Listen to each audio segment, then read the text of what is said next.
Ce qui est original dans cette approche, c'est de dire que l'égalité n'est pas l'objectif à atteindre, mais le point de départ. Il ne s'agit pas d'essayer de mesurer le QI des gens pour savoir s'ils ont vraiment le même niveau d'intelligence, il s'agit de présupposer qu'on s'adresse à des gens intelligents. Or, cette hypothèse d'égale intelligence a des implications politiques fortes, puisqu'elle est indissociable de la vraie démocratie telle que la conçoit Jacques Rancière. Pour lui, la démocratie n'est pas un simple cadre institutionnel qui garantit une fois pour toutes telle et telle liberté, et ça ne se réduit pas non plus au fait d'aller voter tous les 5 ans. C'est la mise en application concrète de l'idée que tout le monde a une égale capacité intellectuelle et donc une même légitimité à s'occuper des affaires publiques. C'est une pratique, et historiquement, si on regarde ce qui s'est passé depuis le 19e siècle, c'est un processus qui a emprunté 2 voies. Bon, si on prend un peu, de façon plus large, un peu toute l'histoire, un peu disons, de la démocratie dans les temps modernes, oui, effectivement, ça s'est fait dans deux directions, quoi. À savoir, bien sûr, demander que les gens qui n'avaient pas de droits politiques obtiennent ces droits politiques. Bon, le cas, disons, des ouvriers, des pauvres, de tous les gens qui n'avaient pas les moyens de payer l'impôt qui vous donnait de droit, oui.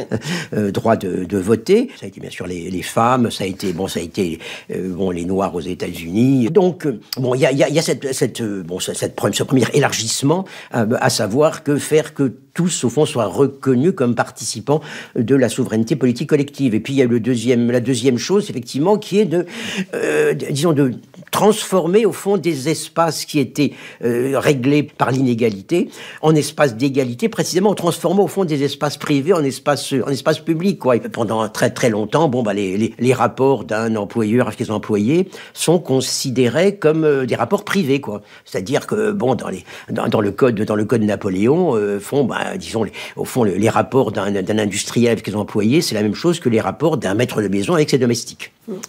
Donc voilà. Et donc, il y a eu tous ces mouvements, si vous voulez. Même l'invention de la grève moderne, c'est pas simplement une espèce de rapport de force. L'invention de la grève moderne, c'est aussi de dire que les affaires de l'industrie, les affaires de l'atelier, les affaires du lieu de travail sont aussi des affaires publiques qui doivent être, l'objet d'une espèce de délibération, de décision publique. Autrement dit, la démocratie a progressé à chaque fois qu'on a reconnu la qualité de sujets politiques égaux à ceux qui étaient considérés comme inférieurs, et à chaque fois qu'on a reconnu le caractère public de sujets considérés jusqu'alors comme des affaires privées.